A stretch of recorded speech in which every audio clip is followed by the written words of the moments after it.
Est-ce que tu es curieux de savoir comment ça fonctionne une lecture d'âme?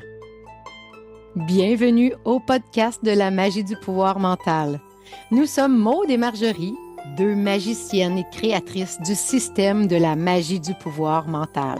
Nous avons créé ce podcast pour faire connaître au plus grand nombre le grand pouvoir que nous avons tous sur notre mental, pour mettre plus de magie dans nos vies et créer notre vie rêvée.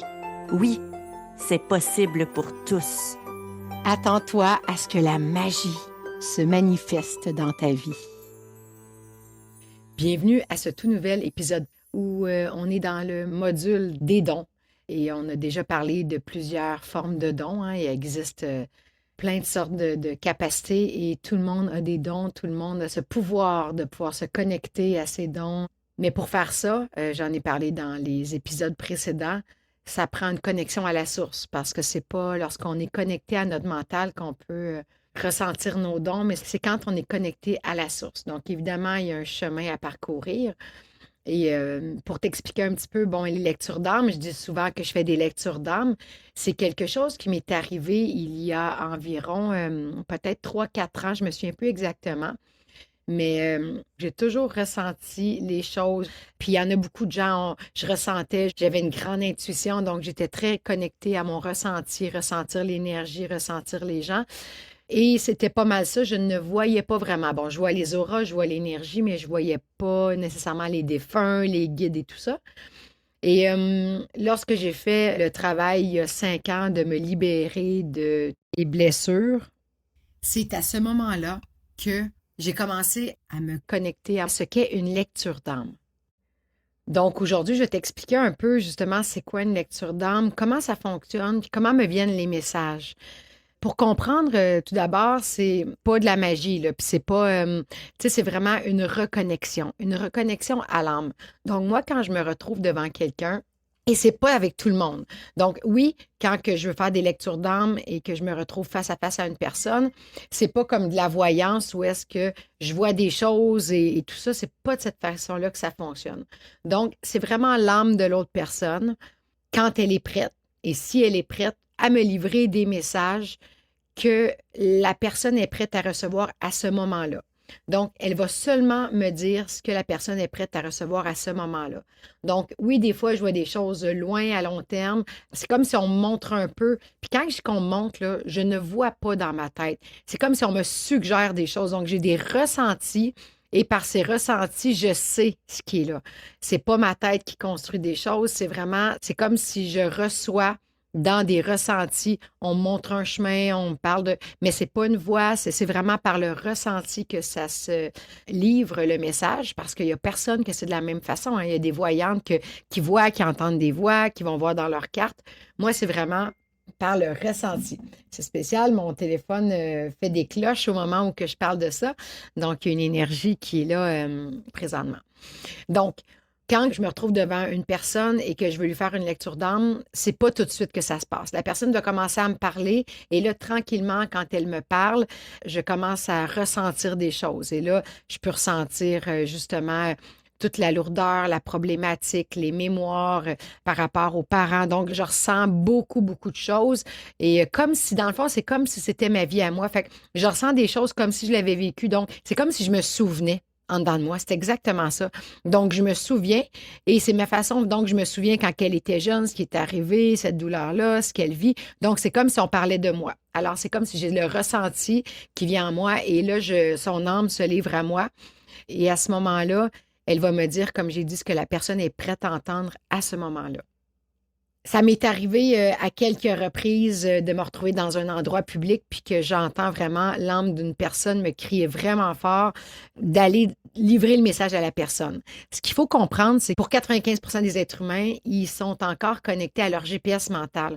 Donc, ils sont vraiment connectés à toute leur mémoire, à leur peur et tout ça. Donc, ils vivent en fonction de leur GPS mental. Donc, si l'âme a un message à leur livrer, ils ne l'entendent pas parce que l'âme, elle parle quand on est connecté à l'intérieur de soi, quand on est dans le silence, quand on est en méditation, c'est à ce moment-là qu'on peut recevoir des messages. Donc, comme les gens sont toujours dans le bruit, dans le mental, dans les peurs, dans des pensées limitantes, bien, les gens ne reçoivent pas les messages. Donc, qu'est-ce qui va se passer? Souvent, la vie va mettre des messages sur ton chemin. Ça peut être, tu vas voir 2, 3 fois la même chose. Puis, ben, quand tu comprends vraiment pas, ben, il va t'arriver quelque chose. Et c'est ça qui arrive pour la plupart des gens qui arrivent dans nos formations, soit qui ont vécu un burn-out, une dépression, une maladie. Et là, ils arrivent, ils disent, je comprends pas. On dirait que la vie veut m'envoyer un message. Donc, c'est la dernière façon que l'âme communique à quelque part avec la personne. Mais avant ça, elle a essayé de communiquer. Elle a essayé d'envoyer des messages subtils. Elle a essayé par des personnes ou par des synchronicités d'envoyer des messages, mais la personne ne les a pas reçus. Alors moi, c'est ces messages que l'âme me livre que la personne est prête à entendre à ce moment-là. Donc, ça m'est arrivé, oui, d'aller dans un bar, par exemple, puis que j'entendais de très loin l'âme de la personne me crier. Et là, je me suis retrouvée en face de la personne. Et là, j'ai dit, écoute, il faut vraiment que je te fasse un message, ton âme me crie. Puis le gars, il n'est pas nécessairement réceptif à ça, mais moi, l'âme m'a crié. Et là, je dis au gars, je veux juste t'aviser, tu devrais faire attention. Je ne sais pas si tu as pensé à ralentir au niveau du travail. Fais attention à ta santé et tout ça. Puis là, il me dit, comment ça, tu le sais? J'ai vu mon médecin cette semaine, il me l'a dit. T'as-tu parlé? J'ai dit, non, non, j'ai juste un message pour toi. Puis là, 1 an plus tard, ce gars-là m'écrivait en me disant, en effet, j'ai vendu ma compagnie, blablabla, blablabla. Bref, ça m'arrive parfois quand je me retrouve dans un endroit public que c'est plus fort. Il y a une âme vraiment qui, elle sait. Dans le fond, l'âme, elle le sait que moi, j'ai ce ressenti-là, puis elle se sert de moi pour pouvoir livrer des messages. Sinon, ben, quand je me retrouve avec des clients, j'offre des lectures d'âme, soit quand on est en lancement ou les gens dans mes formations qui prennent des lectures d'âme par le VIP. Donc, c'est vraiment le message que l'âme a en livré à ce moment-ci. Donc, souvent, elle me parle encore des blessures, des mémoires qui sont là, des problématiques.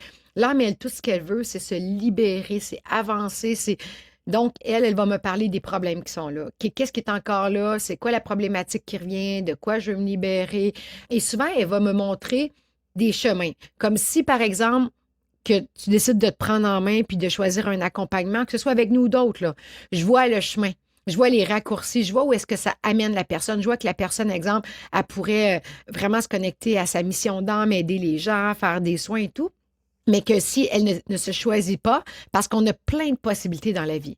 On est libre, on est un libre arbitre et on a toujours le choix de prendre des raccourcis ou des détours, mais je viens de te rappeler qu'au bout de la ligne, on a un chemin à suivre, puis si on ne suit pas ce chemin-là maintenant, la vie va nous ramener à le suivre. Donc, moi, je suis là pour te faire prendre un raccourci, mais après ça, si tu choisis de ne pas le prendre, la vie va te ramener d'une façon ou d'une autre, elle va te faire comprendre c'est quoi ton chemin et elle va te ramener à ce chemin-là d'une façon ou d'une autre.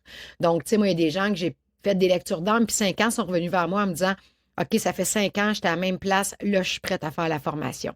Parce que ce que je dis, ben, si tu le fais pas maintenant, tu n'auras pas le choix de le faire. Un chemin d'âme, on est venu sur la planète pour le faire. Puis si tu le fais pas dans cette vie-ci, tu vas avoir à revenir dans une autre vie.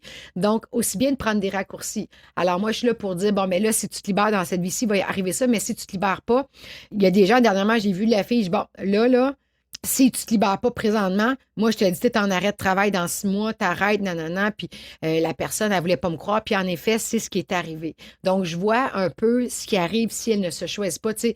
Fait que oui, c'est une forme de voyance, mais c'est au niveau de l'âme que je le vois. Il y a aussi, comme exemple, dernièrement, j'avais un appel privilège avec une cliente parce qu'on offre les appels privilèges gratuits quand on est en lancement. Et la personne est en arrêt de travail. Elle a eu 1 semaine ou 2 d'arrêt de maladie. Puis je dis, tu ne retournes pas au travail, là? Elle dit, oui, j'ai pas le choix, il faut que je retourne. Je recommence la semaine prochaine. Elle dit, non, tu ne recommences pas. Je suis désolée, moi, ce que je vois, c'est que tu ne recommences pas. Là, tu vas aller voir ton patron, tu vas lui dire que tu peux pas. En tout cas, bref, puis ça est arrivé à plusieurs personnes. Et en effet, ils ont fait de notre formation et plusieurs mois après, ils n'ont jamais repris leur travail. La vie leur a donné des cadeaux, ils ont changé, puis tout a été merveilleux. Donc, je vois ces choses-là. Par contre, si la personne, elle décidait, exemple, de retourner au travail pareil, ben dans 2, 3 mois, 6 mois, elle va être arrêtée quand même parce qu'il y a des fois des messages qui sont flagrants. Que c'est vraiment là, on me le montre comme en rouge. C'est comme un point d'exclamation très, très fort. Il y a aussi quand je fais des fois des lives, des directs, puis qu'il y a beaucoup de gens qui sont avec moi durant le direct, ça m'arrive quand même régulièrement, qu'il y a des âmes qui vont me crier à travers l'écran. Ils vont me crier, puis c'est comme si j'ai pas le choix de leur faire un message parce que l'âme, elle, tout ce qu'elle veut, c'est suivre sa mission, c'est se libérer, c'est être venue sur la planète. Elle, avant de venir sur la planète, elle savait ce qu'elle avait à faire. Elle a comme une espèce de liste d'affaires à faire, mais l'être humain, en arrivant sur la planète, il a oublié pourquoi il était là. Donc, moi, ce que je fais, c'est que je suis là pour rappeler à l'être humain, t'es venu pour faire ça, là. Si tu le fais pas, la vie va faire en sorte que tu le fasses, mais tu vas avoir peut-être une brique, là. Ça va être beaucoup plus raide que comment moi je vais te le dire. Puis si tu le fais pas dans cette vie-ci, je te rappelle juste que tu vas revenir le refaire dans une autre vie. Donc, le but d'une lecture d'âme, c'est vraiment pour aider les gens à prendre des raccourcis. C'est pour donner les messages que la personne est prête à entendre à ce moment-ci. Et quand je fais une lecture d'âme, puis que je mets des points d'exclamation, c'est parce que t'es mieux de le prendre au sérieux parce que ça va toujours aller plus loin. L'âme, elle va tout faire pour te rattraper. Il va y avoir quelque chose qui va arriver dans ta vie, puis c'est pas pour être négatif, mais je le vois. Je le vois, puis des fois, on montre moins même qu'est-ce qui va arriver ou l'incident qui va arriver. Donc, voilà ce qu'est une lecture d'âme. Je trouvais ça important d'en parler aujourd'hui, puis tout ça pour te dire que c'est quelque chose qui m'est arrivé. Tu sais, moi, j'ai libéré mes blessures et tout ça, puis à un moment donné, ben là, je me suis mis à entendre comme des gens, puis à entendre des messages, donc ça m'est vraiment venu tranquillement. Puis au début, je me disais, écoute, c'est-tu mon mental? C'est-tu mon mental qui invente des choses? Mais là, quand ça a été, à un moment donné, dans mes débuts, je me rappelle, j'avais une cliente, puis là, j'ai dit, elle m'a dit, ma mère est malade. Elle m'a dit, il reste genre quelques mois à vivre, peut-être 6 mois. Puis là, on était au mois de novembre. J'ai dit, ben moi, je vois pas qu'elle passe l'année. Puis je voyais même un mois. Là, j'ai dit, je vois, on me dit ça. On me dit un mois. Puis finalement, puis ça a été la première que vraiment elle m'a appelé un mois plus tard, puis elle a dit, t'avais raison, Maud, c'est un mois jour pour jour. Et là, j'ai compris, OK, c'est pas moi qui invente dans ma tête, on me lit vraiment des messages. Et là, j'ai commencé à me faire confiance parce que c'est de se faire confiance là-dedans. Des fois, on ne sait pas est-ce que c'est notre mental qui nous trahit. Et après ça, ben là, j'ai vraiment été capable de voir la différence entre mon mental qui construit et quand que ça vient de ma source. Et après ça, ça s'est aiguisé. Donc, un don, ça s'aiguise. Plus qu'on le pratique, plus ça s'aiguise. Donc, je l'ai pratiqué. Puis, avec le temps, ben, aujourd'hui, il est très bien aiguisé, ce don-là. Et j'aime ça. J'adore ça. Il y aura probablement d'autres choses qui vont arriver, mais au moment présent, c'est ce qui est là dans ma vie. Je vois de plus en plus de choses. Je vois de plus en plus, pas clairement comme ma mère voit, mais je vois de plus en plus.